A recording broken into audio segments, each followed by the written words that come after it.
得先把他招出来。我该怎么做？笔仙，笔仙，笔仙，笔仙，笔仙，你是我的前世，我是你的后世。怎么还没有动静？芳芳，该不会笔仙是假的吧？ Any casual or even obsessive Asian horror movie fan would have come across these movies. A whole bunch of same-ish looking films called Bunshinsaba, or featuring the name Bixian in the title. From a distance, they all appear to be related, yet also look the same. A quick view of any of these films will lead to immediate disappointment when you realise it's a Chinese horror movie, a genre well known for their heavy government restrictions on content. No ghosts, no supernatural, no violence. Those restrictions haven't stopped filmmakers though. In this video, we're going to take a look at the history of the Bunshinsaba films, the abuse of the name in Chinese horror cinema, and look at who Bixian is and why the names Bunshinsaba and Bixian seem to be frequently confused and interchanged with each other. I'm the Hardy Dans and you're watching a remastered version of this video here on SHOCKMANIA. Back in 2004, Korean film director Byung Ki-an released his third horror film. Translated to and marketed in the West under the title A Ouija Board, its original Korean name was Bunshinsaba. The movie was solid but not well received. It tells the tale of a schoolgirl and her mother who move from Seoul to a small and remote village where she's constantly bullied and harassed by a gang of girls at a new school. Reaching her limit with the bullying, she uses an Ouija board to call Bunshinsaba, a spirit, to help her get revenge. In several Asian cultures, calling upon spirits via an Ouija board is an act more commonly associated with high school students. They might ask the spirit about if their crush loves them back or if they did well on a school test. The running theme with calling the spirits is that the pen used by the students must be buried when finished, otherwise the spirit becomes restless and will cause mischief. The origins of Bunshinsaba are a bit unclear. Some texts claim the origin is from the Tang Dynasty or even earlier in China. Taoist priests would call upon a spirit via an Ouija board for divination purposes until it became a popular pastime between ordinary Chinese citizens. If this is the case, then the spirit would indeed be Bixian, Bixian translating to pen fairy. But other texts claim the origin is from Japan, where their version of an Ouija board, called the Kokuri-san, calls upon a mixed animal spirit when summoned to answer the caller's questions. Either way, with Korea in between Japan and China, it was only a matter of time before they would develop their own urban legend about a spirit called from an Ouija board, and thus Bunshinsaba was born. In 2012, director Byung Ki-an, along with several of his original crew members from his 2004 film, teamed up with Chinese movie producers for a 3-movie deal. Searching for a title, they ended up with Bixian, which begins the confusion that continues today.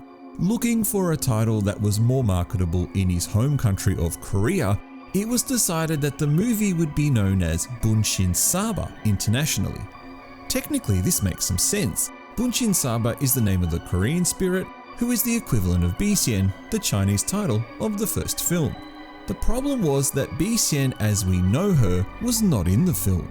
The first Bunshinsaba film from 2012 tells the tale of an author and her son who relocate to a large house in the middle of nowhere, where she is inspired to write her latest novel. But supernatural things start occurring in the house. Her son's behavior changes, and it is revealed that the house is actually her childhood home, and the spirit her son sees is a figment of her imagination. Chinese horror movie censorship kicking in here. The spirits are not real, and in fact, she's just a little bit crazy. But think about it for a moment. An author traditionally uses a pen, and there are spirits in the film. Thus, pen spirit or pen fairy, aka Bixian, makes sense, right? But as you can also see, it has nothing to do with the director's 2004 Korean title. A year later, Byung Ki-an followed it up with Bixian 2, or Bunshinsaba 2 as it's more commonly known internationally. This time, he decided to remake his first feature film, the 2000 film Gawi, also known by the rather generic title of Nightmare. This movie is about a group of friends who are desperate to keep the truth behind the suicide of a girl a secret.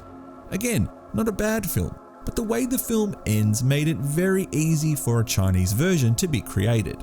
With some slight modifications, such as removing the nudity, toning down the violence, and improving the ending, this ended up being superior to the original film and was the 4th highest grossing Chinese horror movie at the box office ever, just behind the 2 House That Never Dies films and the 2011 film Mysterious Island. But what's unique about the Chinese version of the film is that Bianchian added a new scene about midway through the movie, an Ouija board scene that wasn't in the Korean original. And it's here where Bixian, or at least the idea of Bixian everybody knows, makes her first modern horror movie appearance in a Chinese film. Riding the coattails of the massive profits brought in from the first 2 films, 2014 saw Bianchian finish his Bixian trilogy of movies with another original title about a woman just released from a mental institute who moves with her young daughter to a house in a small village. She takes on a nanny for her daughter, but develops a strange bond with her, where again they explore the idea of Bixian and playing with an Ouija board. This film isn't too bad either, with some excellent horror imagery and about as creative as Chinese horror cinema could possibly get, while it explores the often ignored stigma behind mental illness. And it's from this point on where the Bixian confusion begins. But firstly, who is Bixian? Bixian, the pen fairy, the pen spirit, the pen deity, is summoned via a Chinese Ouija board. Traditionally, she's an evil spirit that lives in school campuses. Like all Ouija games, it's best played with 2 or 3 people and done between 11 PM and 1 AM in either an abandoned classroom or a classroom where someone's died. Each person puts their hand on the pen and calls out if Bixian is there, and the rest is history. As mentioned, in China, this first started from Taoist priests using the technique to talk to the dead, and over time, it was co-opted by students and turned into a game. For the purpose of this video, we're only going to look at movies with the physical character of Bixian in them, and not movies that just make reference to her via the use of an Ouija board. So let's go back 2 years to 2012 with the horribly translated title Death is Here. Released the same year as Bianchian's first Chinese Bunshinsaba film, the Chinese title for this film actually translates to Pen Fairy Horror. Released in a time before web streaming was more popular for these types of movie releases, this movie had a theatrical release and actually came out 1 month before Bianchian's film. However, it wasn't well received, with a low 3.4 rating out of 10 on Chinese movie portal site Douban.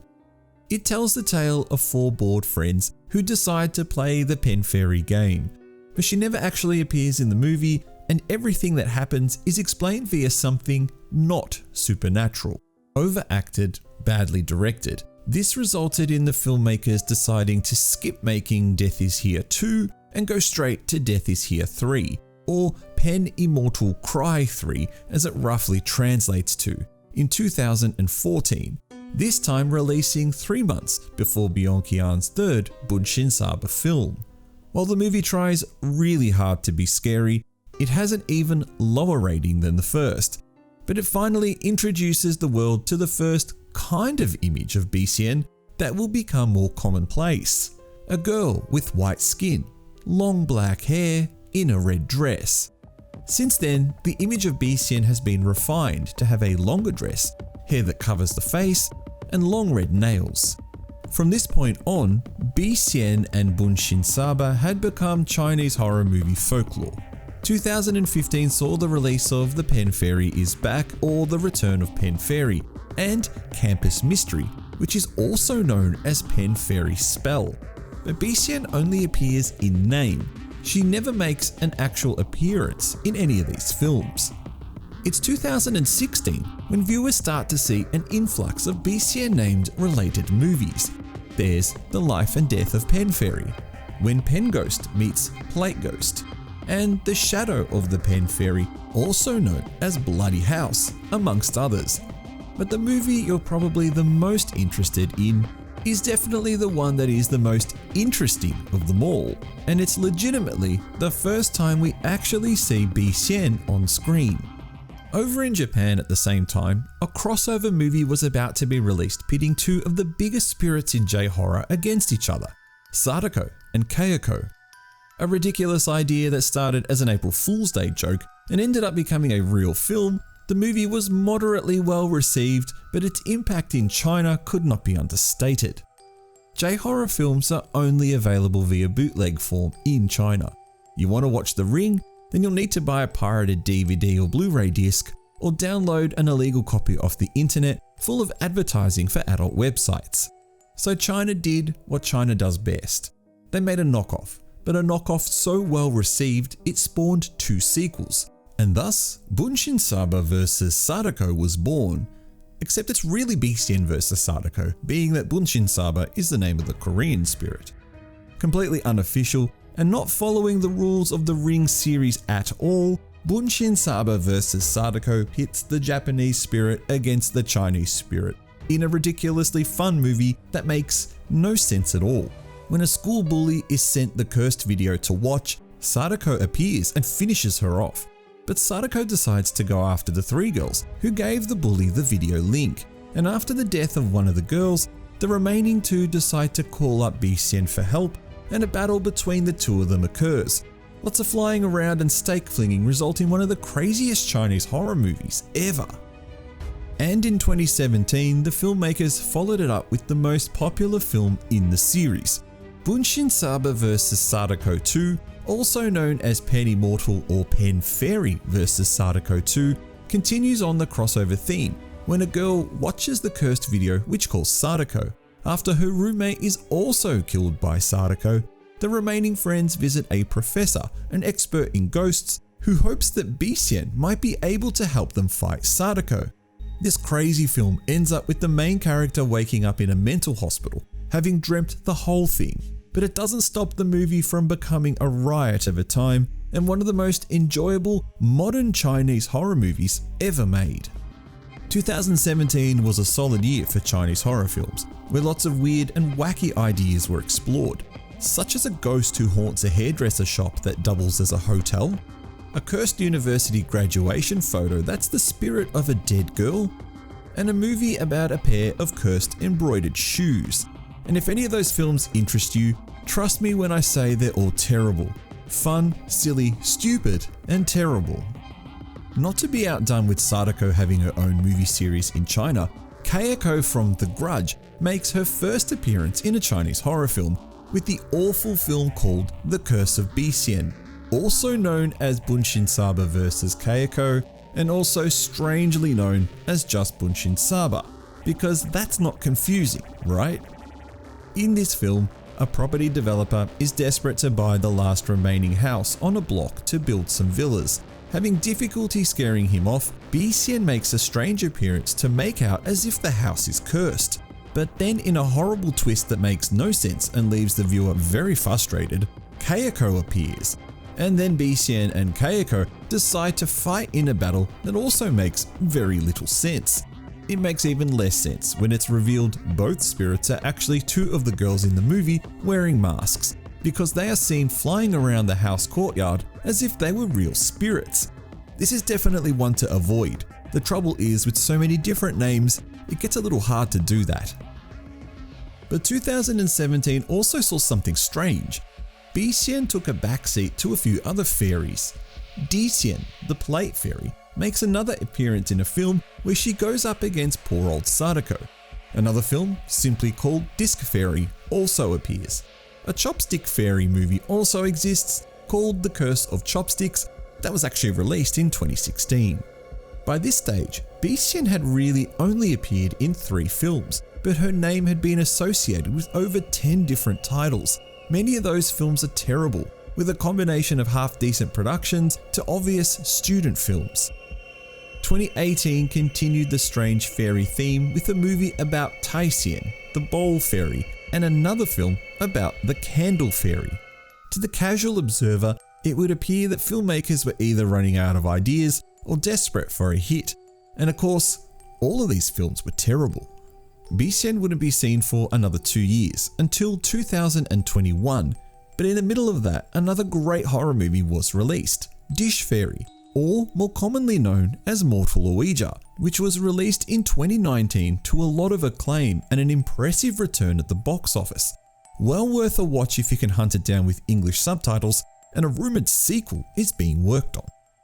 And all of this brings us to the latest film featuring Bixian, the strangely titled Bunshinsaba Hoichi the Earless. And no, Bixian doesn't fight poor earless Hoichi. Rather, this film was originally set to release in 2020 as Bunshinsaba vs Sadako 3. The movie was reworked, with the Thai Kumanthong Jarona added to the lineup of spirits, with an entertaining three-way fight at the end of the film between Bixian, Sadako and the Kumanthong. It's fun and it's very much worth a watch for its pure craziness. Is the era of Bixian and Bunshinsaba movies over? While China continues to make very poor horror films, they tend now to explore themes of ancient curses. Spirits, fairies, and other creatures from Japan seem to now be off the table. With the move to monster movies, low-budget filmmakers have found more success and profit with those types of films. And with the ongoing threat of a copyright claim from Japan over the use of the Sadako name, we might not see a fourth movie in the series, which would be a shame as all three movies have been extremely enjoyable in their own right, even if they have nothing to do with the original Japanese Sadako character. So next time you see a list of movies with Sadako versing Bunshinsaba, be confident to know that not only do these movies have nothing to do with the original Japanese series, but also have nothing to do with the Korean movie either. Western movie sites don't seem to help in alleviating this confusion. IMDb returns 8 films with Bunshinsaba in their titles, 7 of them being Chinese and 4 of them being Spirit Battle films. We hope this video has helped to remove any confusion between Bunshinsaba and Bixian movies, and the character of Bixian herself. Did we miss anything? Leave a comment or question below and we will get back to you. We hope you enjoyed this video. Press the like button if you did, and consider subscribing for more videos about Asian horror films.